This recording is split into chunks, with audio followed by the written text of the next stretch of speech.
Hey gang, we are back here on Wednesday night, and tonight we're going to be talking to Nick Spinelli. We're going to be digging into some topics here. If you guys have seen those in the little comment section down below, we're going to be digging into some different things to help you in your business, specifically when you're working with that 20-something crowd. We'll be right back.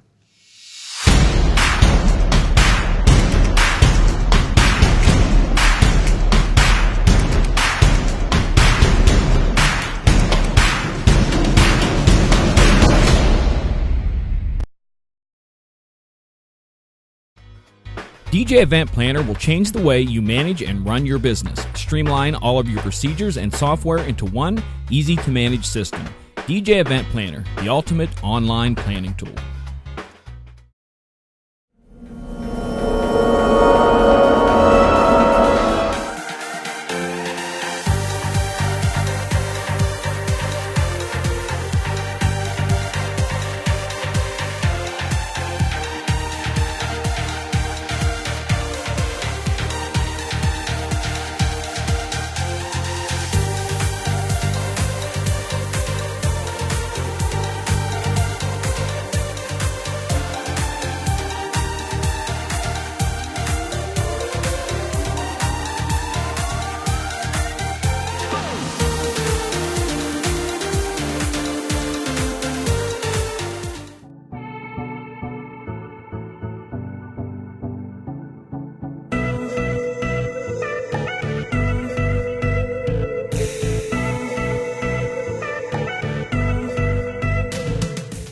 All right, we are back with our show for tonight. I see that we got people jumping in from Facebook and YouTube. Thank you for joining us tonight. My guest tonight is Nick Spinelli. Good evening, Nick. How you doing? I'm doing well, doing well. I'm glad you had some time for me tonight and we can chat. Of course. I'm excited. All the important things. Great to be here. So for those of you who do not know Nick, he's been on a variety of different shows here on DJNTV as a guest and answering questions, talking about different things. And one of the areas that he has done a lot with and he's been working with is in that social media realm. And Nick, you're going to be speaking to the New Jersey DJ Association, that group here in the next few weeks? Yep, New Jersey Disc Jockey Network. Yep, in second Tuesday of January. I think it's January 8th.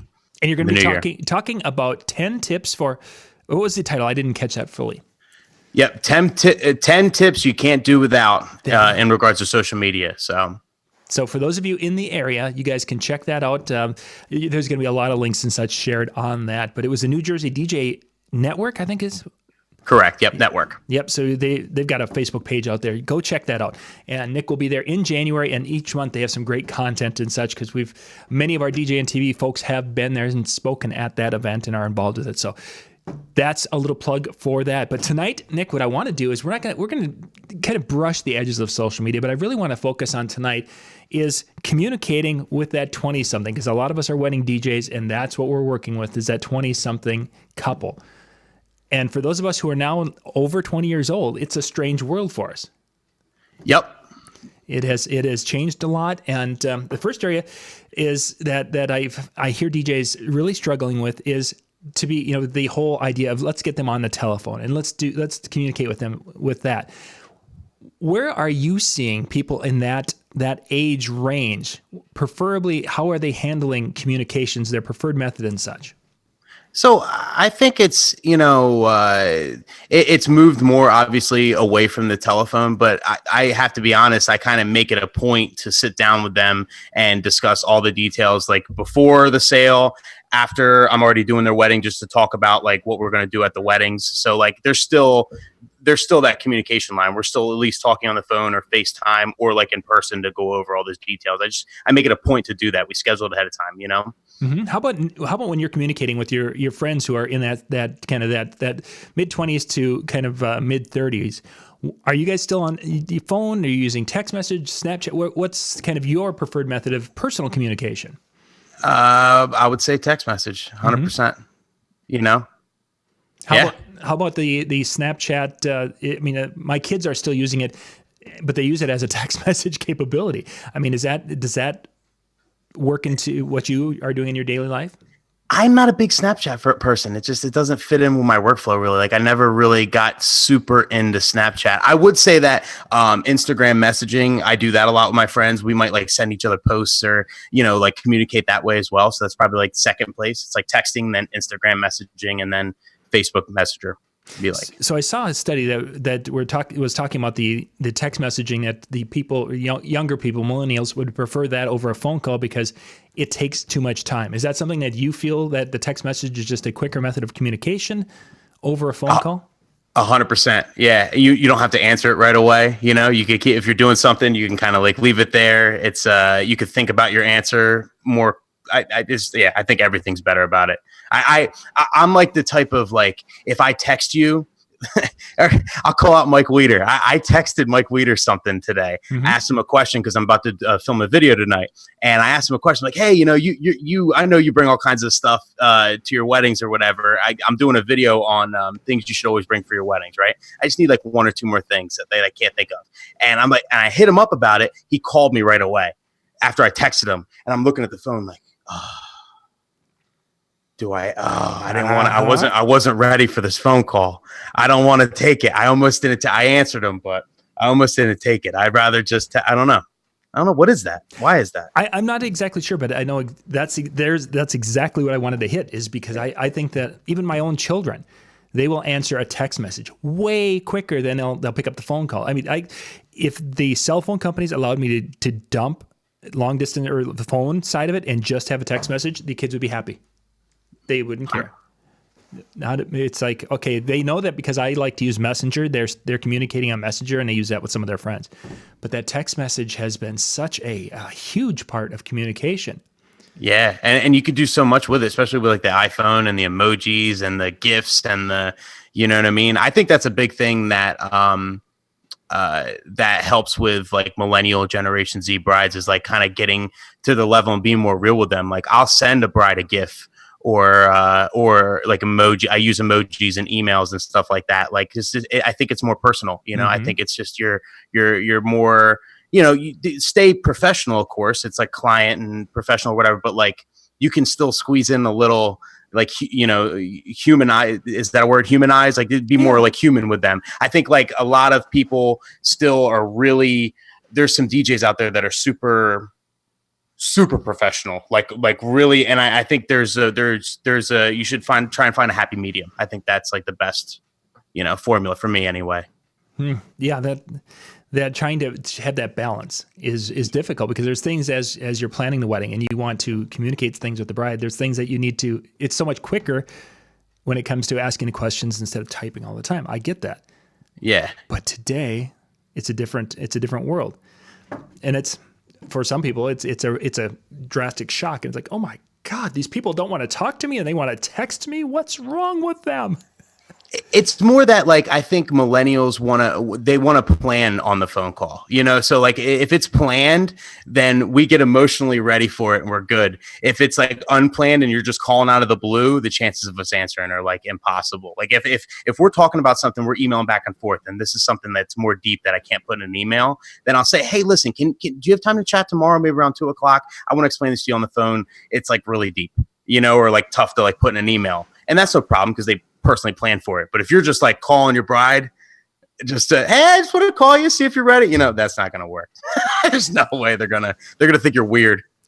So the concept of scheduling a call, I get that. When I have situations like that, when someone's like, oh yeah, let's talk tomorrow at 2:00, as you say, there's this level of anxiety when a person's getting that. Do you think that that's kind of that 20-year-old? Are they having that too, where it's like, okay, I really am not, I don't care for this type of communication, and there's this 2:00 thing, and they spend that from 1:30 to 2:00 basically just sitting there. What are we going to talk about? And there's all these things going through their head. Is that part of it, or is it because of a different thought process that they're really comfortable with the scheduled call? I think it's part of it. I think it depends on the person. I think it depends on your relationship with them, too. If they're really comfortable with you, then they'll be more comfortable just hopping on a phone call with you at 2:00 that's scheduled, But yeah, I mean, it depends. Situational. Yeah. And I've talked to quite a few people, because we don't talk on the phone as much, and there's this anxiety around using that. And it's like, wow, that's just astounding, because, you know, most of the time it's like, oh, hey, I'm going to so, and off we go. So it's a different situation. Different world. It is. So let's kind of continue on here a little bit. I wanted to kind of move into the concept, the idea of performing to a crowd that is in that 20 something. And I know you talked a little bit about with Mike and Joe, how the performances have changed from the things that I used to do 20 years ago. What kind of things are you seeing that the 20 somethings are kind of looking for or requesting from you when you're putting together their wedding day? Trap music. And this is something that honestly I ran into a lot in the last even couple of weeks, and I had to personally put together a trap folder for weddings. I'm a big advocate. If you've seen any videos or anything, like I'm a big advocate on having crates and detailed crates set up. I have a crate for every genre, every lane, everything, every direction I want to go in regards to like a wedding. And I didn't have a trap. I had a trap crate for clubs, but I didn't have one for weddings. And more at these weddings, last hour, I'm getting requests for your Mo Bamba and Sicko Mode and like the different Drake stuff and all that, like 6ix9ine, everything, believe it or not. So what I had to do more recently is put together like a really detailed trap crate and actually have some really cool sets like planned ahead, you know, that I think could work, you know, ways to kind of mix and stuff and be prepared in that aspect. And that's something I personally wasn't even ready for until this year. This year is when I started seeing it, and I think it's going to be more and more. We're going to be asked to play a lot of trap at weddings. And you're seeing in the Hot 100, these singles, I go through and kind of look at those each and every week, and you're seeing more of some of those different artists you were just referring to, and they're, you know, weeks on the charts. They've been there on that list, so you're definitely hitting on something. It's just hasn't made it into our neck of the world as far as people requesting that. But that's interesting. I wouldn't have imagined that would be, you know, a big thing, because of the whole idea that a wedding is kind of a family event, and you want to be able to cater to the masses. Is that something you're still seeing? Or are you having people who are basically, you know, I just want to kind of fit in with my friends? No, like they just want to have, if that's the music they like or they've grown up with. You have to realize too, in 5-10 years, I mean, these are couples in 5-10 years, they're going to have grown up with trap music. So that's what they're going to want at their wedding, you know? So like you just, it's about how you mix it. I think it's just really about how you mix it, because they're going to, obviously they want to please the masses. You know, it's rare that you get a couple that's just like, listen, I don't care. I just want hip hop all night and that's all I want. You know what I mean? I don't care about grandma, but you please the masses, but do it in a way. What I did was, one of the sets I do is I did Let's Twist Again? Mm-hmm. That's No, not Chubby Checker. What's the Beatles? Twist and Shout by the Beatles. Yeah. I went from Twist and Shout to the Beatles to Mo Bamba. It mixes perfect, trust me. And then from Mo Bamba, I went to Shout. So that's an example. That's a classic example. The bride and groom really wanted to hear Mo Bamba. Tough song to play. It's thick. It's a thick song. You know what I mean? You're gonna scare some people. Yes. So I went from Beatles to Mo Bamba to Otis Day. What does that do? Basically, grandma doesn't know what to do. Okay, you've been playing. She's been having a great time all night. So then you drop Mo Bamba. She's like, oh, what is this? Then she looks around, sees all the youngins having a good time. So she just keeps dancing to be polite, watch them have a good time. If you go to another trap song after that, of course it's all situational, but most of the time, if you go to another trap song after that, that's when you're going to lose grandma. That's okay. They must be playing this hip hop stuff now. Yep, I'm going to go get a drink. But the fact that you go from Obama and then you hit him with Shout, which is still, to me, a relevant song that even the young people go and shout and like wow out. You know what I mean? Then I literally played Mo Bamba, made my couple happy, made all the young people go nuts, and then kept my entire dance floor with Shout. Mm-hmm. So it's like how you play it. I think it's just everything. And I think it's hard to come up with that stuff off the top of your head in the moment. Like you have to plan ahead for this stuff. Take the top songs that are on the charts and figure out ways to sneak them into your wedding sets, to sneak them into the older songs. What older songs do they mix with? If you have a game plan ahead of time, you'll be able to incorporate the newer music and really make everybody happy, you know? Mm-hmm. Yeah, so. It's a neat way to look at that, because being able to incorporate mixing so tight, because that's not the way was like, okay, we're going to do an 80 set. We're going to do 1, 2, 3, 4, 80 songs. Then we're going to go do this, and we're going to do a set of hip hop. We're going to hit, going into and increasing speed. So what you're suggesting is really a completely different way of looking at putting your music together for the night. 100%. I think the more open format, the better. I don't stay in one lane too long, maybe 2, 3 songs at most if you're going by era. But I think music's universal. If you mix it the right way, a 2000 song can easily go with a 90 song.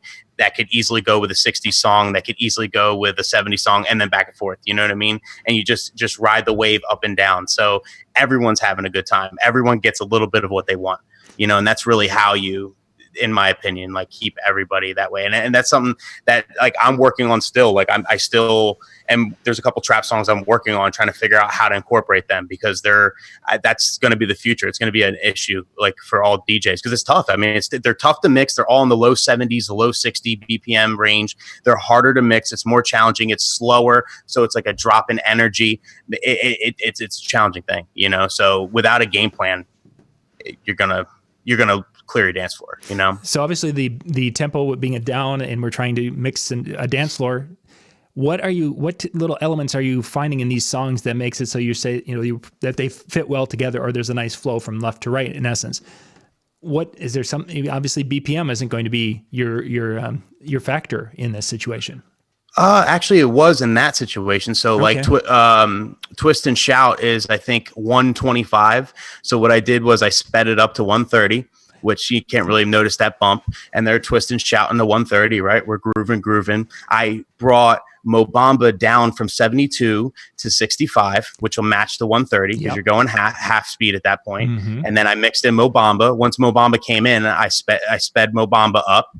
Now people are rocking the Mo Bamba, and then from Mo Bamba, I dropped on the 1 Shout. So then I didn't mix Shout. I just boom, well, and then we mixed in Shout from there.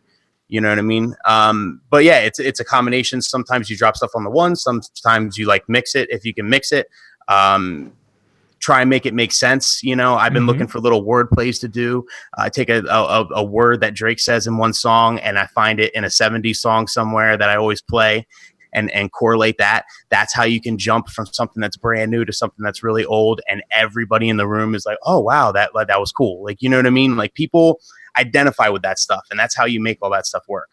So with the older songs, where are you making that decision that this song is well known enough? Are you looking for things that have been, getting in movies or such, or is there a different way that you're like, "Hey, I know this 70s Shout as an example that it still is going over with the younger crowd"? What gives you that idea? Pop culture is a big part of it. So if songs are reused in movies, of course, it's really important to stay on top of that stuff, because that's how songs come back into relevance. So I think that's a big part of it. Big thing that helps with me too is that like every single wedding I do, I don't care if it's 300 songs or 2 songs, I literally take their entire playlist and I load it into crates on my DJ program. Song by song. This is good for dinner. This is good for dancing, no matter how many there is. So because I do that every single wedding, I'm physically with my mind dragging the songs over, listening to them, typing them in. I have a really good idea of like what songs are getting requested more than others. I see patterns and requests, everything like that. Whereas like if you just print out the sheet and you're just looking at the sheet, it's harder to like kind of tell that stuff. So I've come up with like a lot of new songs that I play at weddings and songs that I know that are going to bang at each one from what gets requested most, know? So interesting. That's and it's many of the similar things that we've done over the years, where we would literally put the songs in crates and getting things lined up and such for the wedding. Even when we had CDs, we would pull those CDs and get those lined up. But definitely with CDs. Yeah. It gets tough. Yeah. And now it's so much easier. So much easier. I hate searching through promo only. Yeah. When they first came out with the ability to search online and find songs, that was the greatest thing when you were home. When you got in the field and you're like, oh, wait, I printed out a book. Let me just look at alphabetical. What's that? Oh, yeah. Oh, it doesn't start with an F. It starts with a PH. Oh, crap. Yeah. Oh, it's on December 2003. December 2003. Get it. I'm telling my assistant, get it. Hurry. No, this is the one that's scratched, man. You have the backup. No. Where's the backup? You had the backup. Nightmare. Oh, the sleeve's empty. We left it in the other player. No, It's on the car. No. never again. So let's continue on from performance, because you're creating kind of a unique atmosphere with the shows. And again, kind of referring back to, if you guys didn't get a chance to check out when Nick was with Mike and Joe, they talked about the performance side of it a lot in that video. It was a good illustration of different styles and different thought processes when it comes to performance. But you've got a specific way that you entertain as opposed to the way Mike Walter entertains. That's going to kind of help or get that, that Nick Spinelli experience as an entertainer. How do you, when you're working with the couples and such, how do you protect that kind of brand, the Nick Spinelli brand that you have developed with your style? So I plaster what I do so much on social media that the couples and I make sure they see, so like the couples see what I do on social media ahead of time, so they kind of know what I do and like what my brand is and how I do weddings. So like literally 100% of my couples, they know my style. They know I'm not the type that's really on the mic every 5 seconds. They know I'm like big into mixing, and I kind of take that more of a stand back kind of aspect to like my performance. So that's, I think if it wasn't for social media or like really like promoting myself like that way, then it would be challenging, because then I would have some clients that want a lot of interactions, some clients that don't. Every show would be different. Every event would be like super, like, you know what I mean? Like I'd have to be doing 30 line dances at one and then none in another. And that, to me, that sets, like, unless you're like the all around guy, but I mean, I'd rather just stick with what I'm good at. You know what I mean? And, Sure. and I prefer to keep it like that way. So that it enables me to do that. Do you find that when you're working with different aged clients that you'll have some age groups, maybe, and I'm just going to envision probably a little bit older client would want you to perform in a different way than maybe your natural style or your preferred style. Whereas the younger person coming in who's seen all these things on social media is like, yep, this is the guy, and I know he's going to do this show. 100%. If it's an older client that, isn't on social media much or anything like that, then they might have a certain ideal in their head.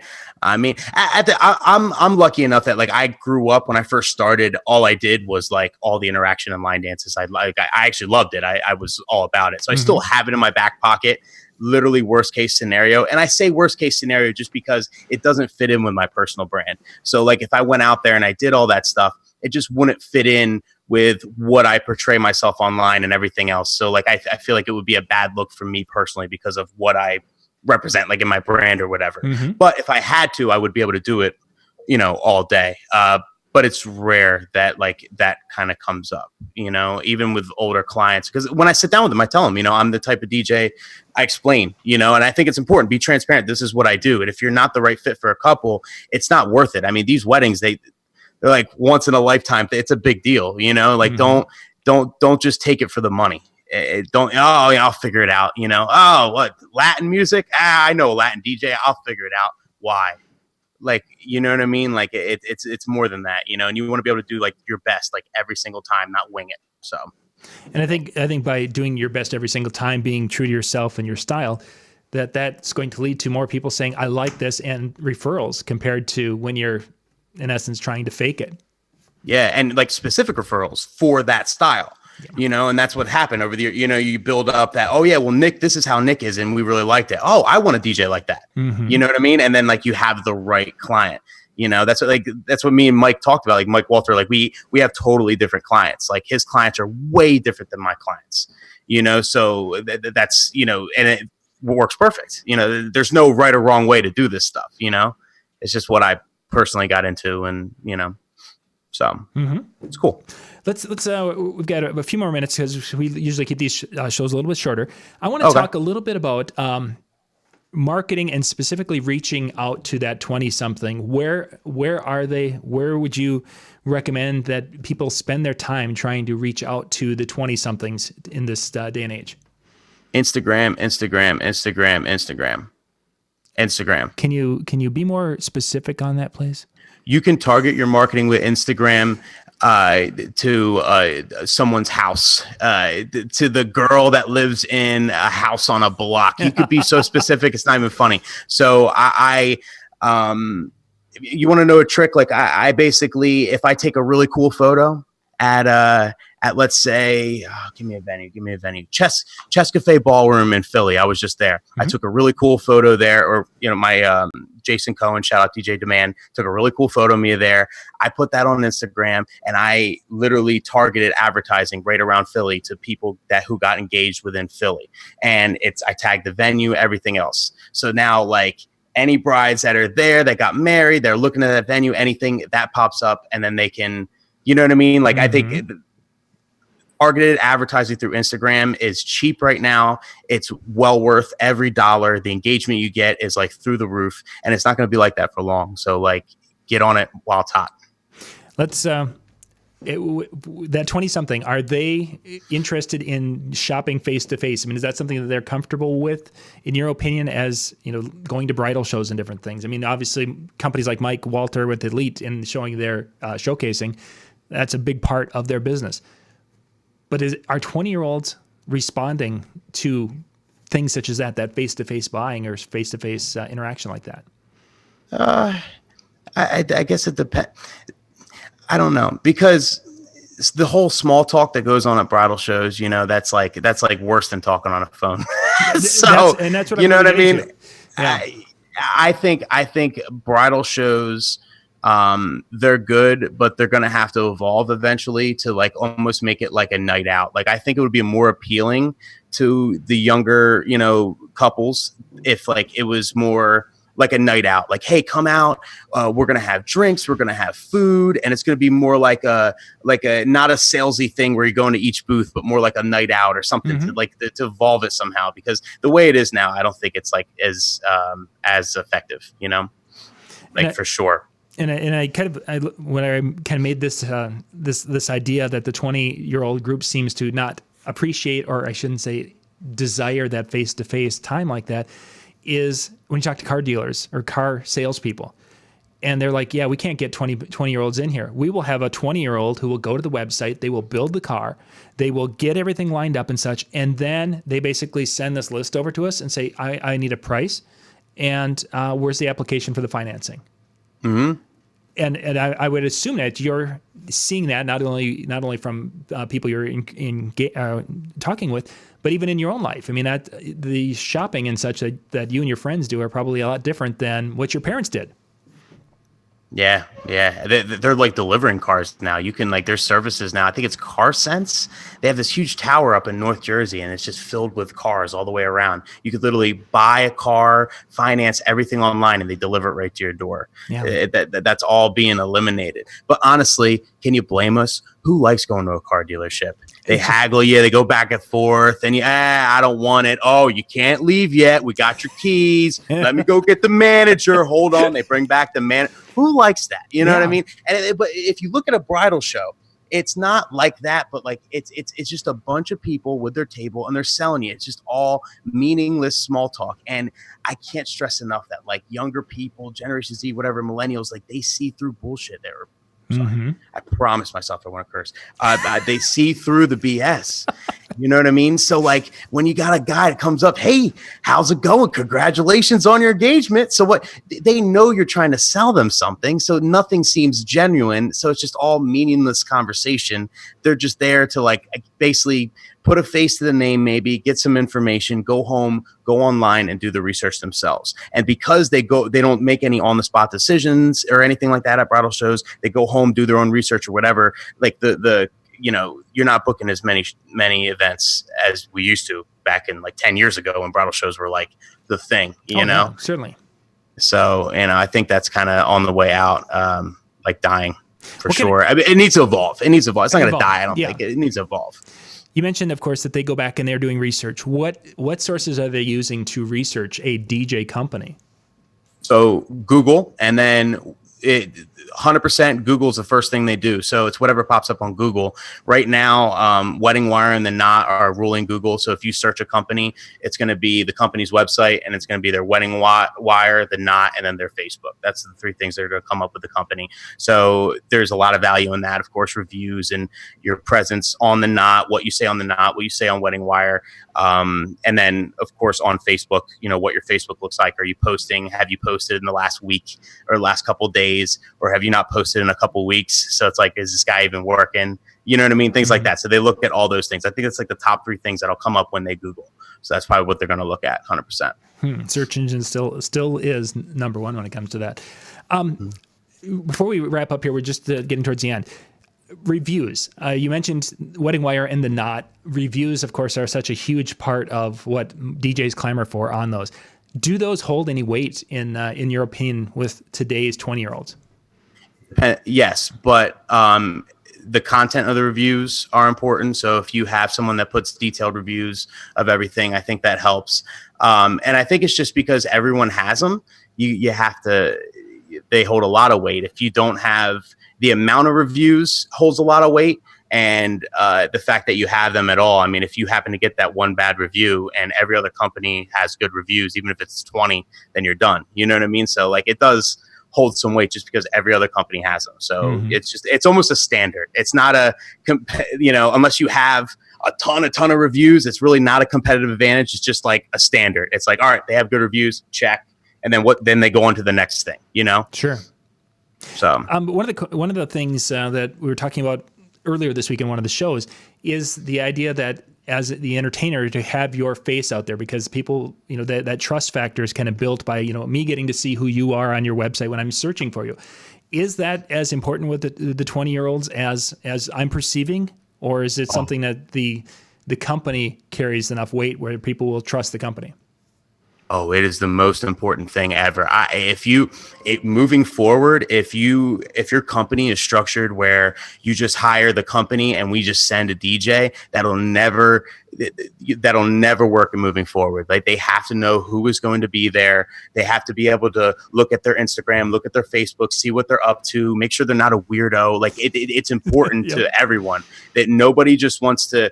Like we're in the hospitality business. We're a service. We're not a product, And to structure your company where it's just a product, it's just a DJ. You're placing DJs places, and all the DJs are exactly the same, and they use the same equipment, and they have you know what I mean? Like that is I completely disagree with that. I think that's very, very important to do, and it's a big selling point too, because a lot of companies still do that. So the fact that they could sit down with the person, that's a huge selling point.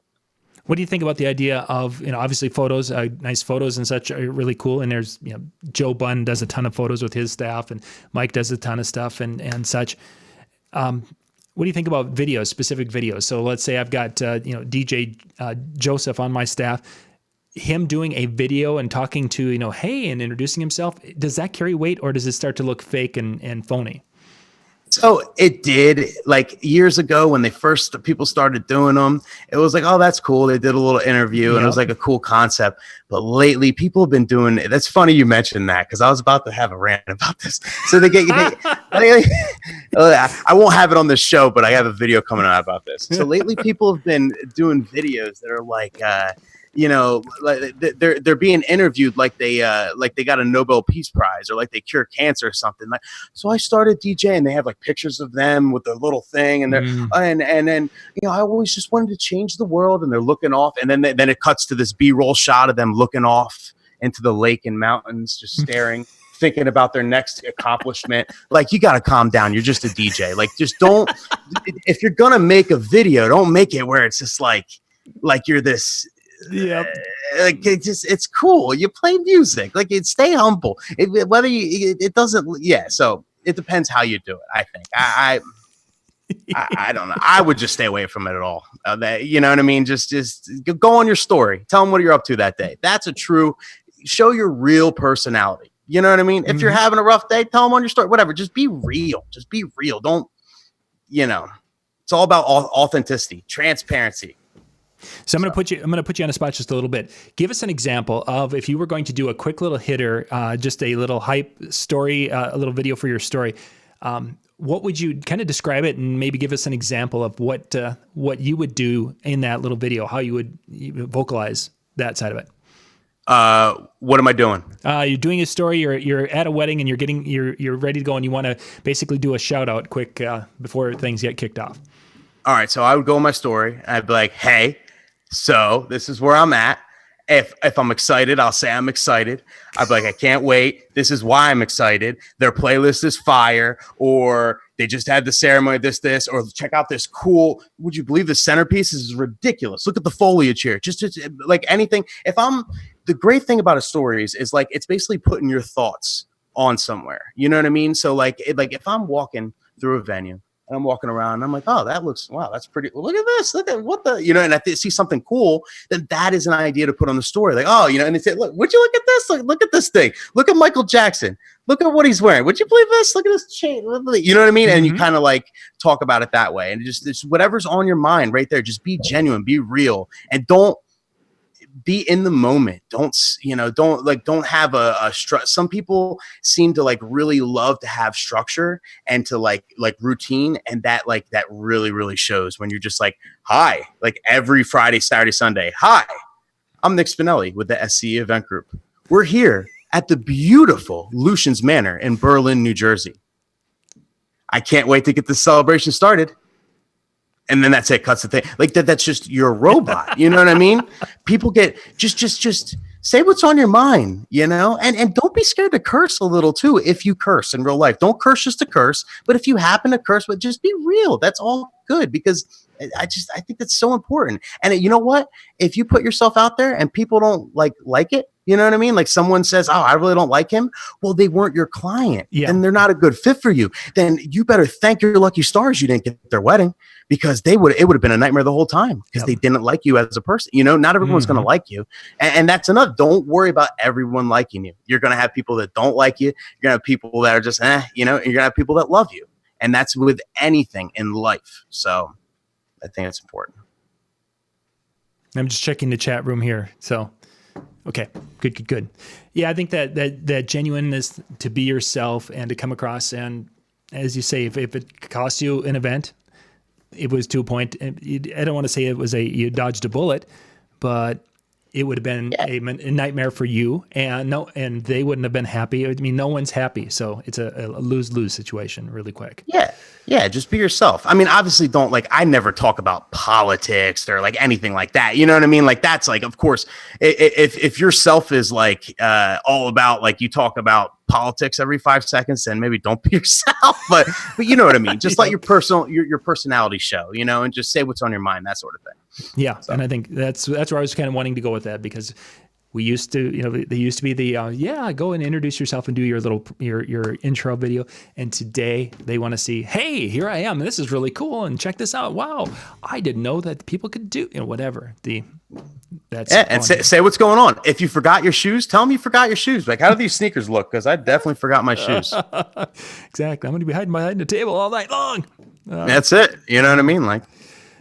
Great stuff, Nick. People want to reach out and chat or ask a question or anything to that effect. What's the best way for them to reach out to?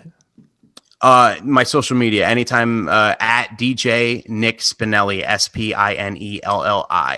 On Instagram, if you want to send me a message, you have a question, I answer every message. Anything you guys need, I'm always here. I'll get right back to you 100%.